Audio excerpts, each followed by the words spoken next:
My name is Ken Hekman. Welcome to this course called 4 Essential Disciplines, a training guide for healthcare leaders worldwide.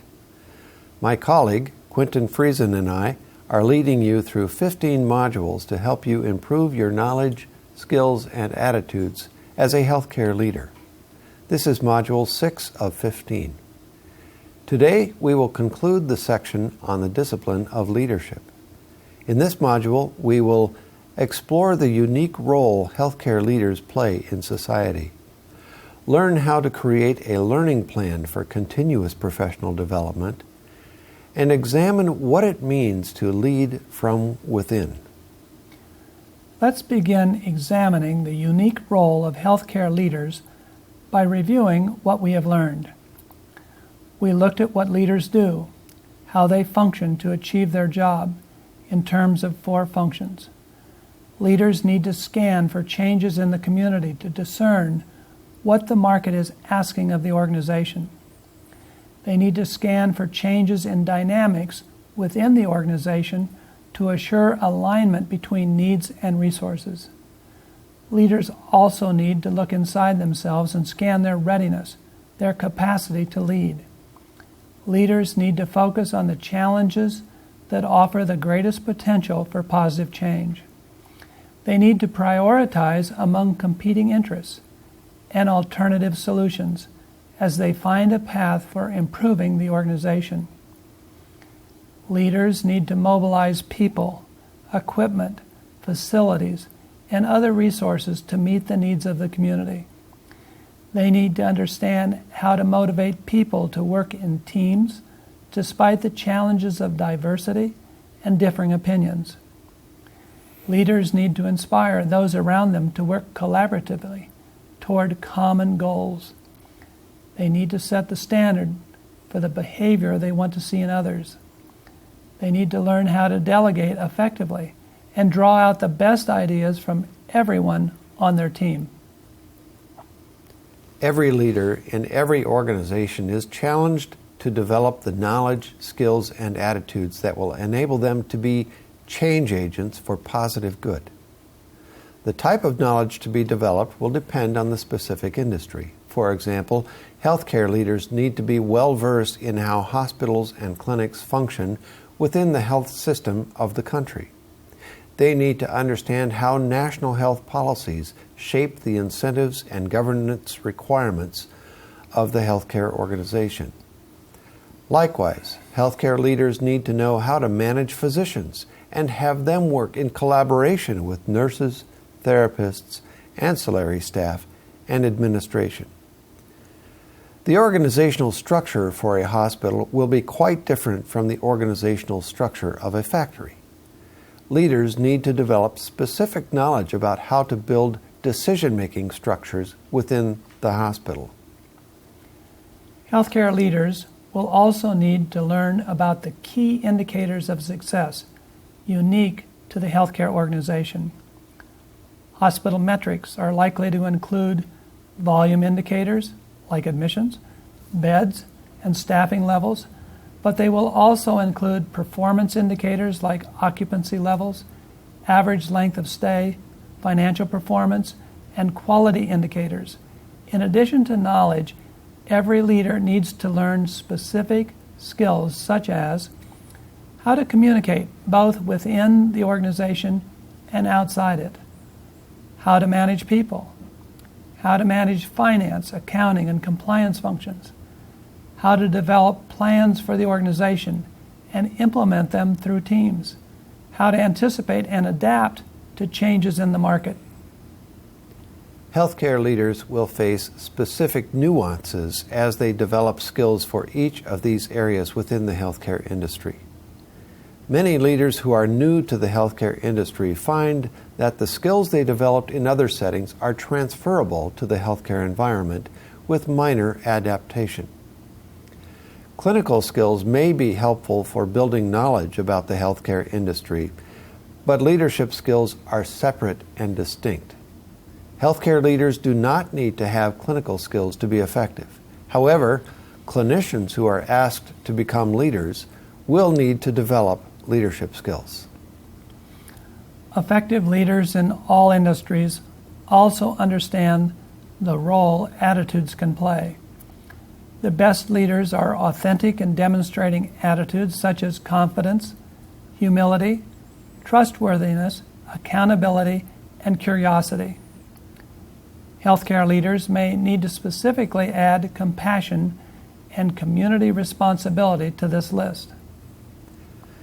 So knowledge, skills, and attitudes that are unique to healthcare leaders can be summarized like this. They need to develop specific knowledge about the healthcare industry. They need to develop skills for balancing the interests of the medical profession with other segments of the healthcare organization. They need to develop attitudes of compassion and community responsibility, in addition to the qualities all leaders need to earn respect. The role of healthcare leaders has changed significantly over the last century in the Western world. Similar changes are evident in emerging and transitional economies. In the early stages, physicians led healthcare organizations almost exclusively. As the healthcare industry grew in capability and complexity, leadership required business skills more than clinical skills. In the last few decades, we have seen the growth of teams that include people with business skills collaborating with physicians that have refined their personal ability to lead. Today, the best performing healthcare organizations typically have a chief executive officer and a chief medical officer that share the responsibilities of leadership. Advancements in medicine in the past century have been extraordinary. Our abilities for healing have increased life expectancy in Western countries by about 60%. But such advances would not have been possible without similar advances in leadership and management. While medical research and technology was advancing our options for diagnosis and treatment, business research and technology was advancing our options for leadership and management. We have seen contributions from psychology, information technology, and business that have created new bodies of knowledge about organizational development and leadership effectiveness. We live in an extraordinary time. We now have tools for healing and for delivering healthcare services that our fathers and grandfathers only dreamed of. And the potential for future changes in both medicine and leadership seem to be accelerating. So how can healthcare leaders keep up with this rapidly changing world? We think it is absolutely vital that every healthcare leader commit to continuous professional development. You need to create a learning plan for yourself, and now is the time to begin. We are fortunate to have resources for developing leadership and management competency through a growing library of books, internet sites, and professional associations. For example, 2 prominent professional associations in the United States have developed competency frameworks to catalog the knowledge, skills, and attitudes that have proven most beneficial for healthcare leaders in specific segments of the industry. The American College of Healthcare Executives has about 45,000 members in the hospital management field. The Medical Group Management Association, another 33,000 members that focus on clinic management. Each of these associations has carefully researched the competencies that distinguish high-performance healthcare leaders. They have also developed assessment tools to measure competency and a multitude of resources to raise leadership competencies. Every healthcare leader can access resources like these through the internet. More resources are becoming available every day, including resources that are relevant to multiple cultural environments. The International Hospital Federation, for example, is developing a competency framework designed to be relevant around the world. But you can also learn about how to improve your leadership competencies without depending on external resources. Begin with personal reflection. What leadership challenges seem to repeat themselves in your experience? What are you curious about learning in the field of leadership and management? Simply asking questions like these, you can launch your own quest for building your competency and readiness to lead. You can also seek feedback from your peers. Ask them to help you identify your blind spots, the areas in which you are vulnerable, so you can reduce your risks and increase your skills. In addition to books and websites, you may want to find assessment tools like the DISC profile or the Myers-Briggs type indicator to help you better understand your personality. You may be able to engage a leadership coach to help you customize your learning plan and give you guided feedback as you develop your knowledge, skills, and attitudes. Here are a few tips to help you develop your competencies. We may be naturally inclined to first focus on our weaknesses, but some human resource development professionals believe we should build instead on our strengths.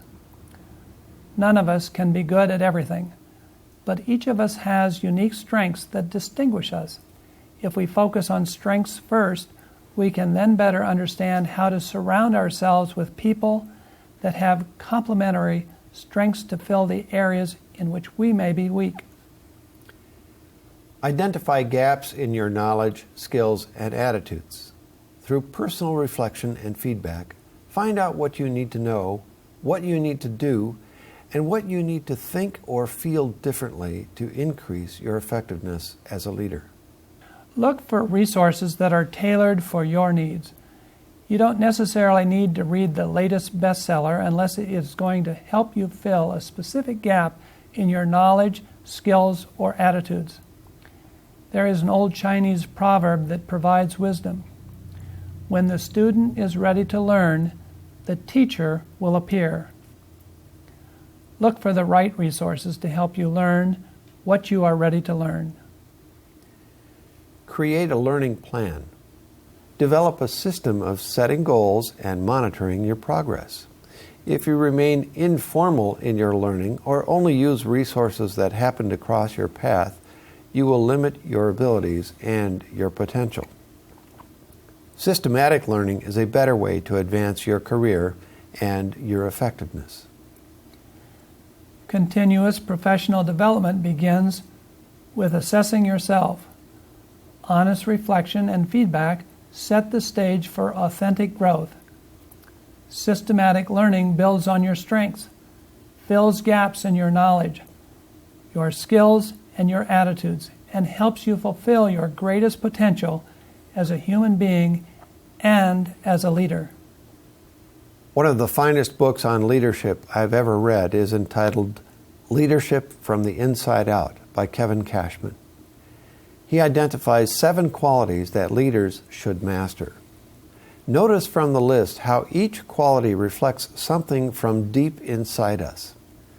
Leaders are not defined by their power. Rather, their power comes from mastery of themselves. As you think about leadership and as you develop leaders within your healthcare organization, use questions like these to expand your readiness and effectiveness. How does the character of a leader impact their leadership effectiveness? What should a community expect about the integrity of their healthcare leaders? When is authenticity important for healthcare leaders? Let's look at some of the common questions about leadership. Why is leadership so important? After 40 years of healthcare leadership experience and research, I have seen organizations rise and fall. I have come to understand that the single most important factor between organizational success or failure is the quality of its leadership. Financial performance, quality of care, satisfied workers and patients, all are the result of leadership. Leaders will make or break the organization, and healthcare organizations are too important to society to be casual about leadership. Every community should expect the highest competence of its healthcare leaders. How do a leader's beliefs, values, and self-knowledge impact their effectiveness? Organizations take on the personality of its leaders to some extent. If the leader's behavior reflects self-doubt, character flaws, or other limitations, the organization's potential will be limited in similar ways. If the leader's behavior reflects compassion, integrity, and a clear understanding of limitations, along with a systematic approach to managing those limitations, the organization's potential will be unlimited. How do the best leaders distinguish themselves? Very simply, the best leaders distinguish themselves by managing themselves first. They lead from within by mastering their character, integrity, and authenticity. This concludes our study of leadership, the first of 4 disciplines in this course. In the next modules, we will move on to examine management, sustainability, and service, and see how they tie together to enable healthcare organizations to survive and thrive. Thank you for joining us in this quest for better healthcare leadership and management. Take some time right now to reflect on this course thus far. You may want to keep a diary or journal to capture your thoughts and review them as you continue the course. Here are some questions to shape your reflections and set the stage for continuous professional development. What are 3 things you learned about leadership? What are 2 questions you would like to learn more about? What is one thing you are going to change in your practice as a result of what you have learned?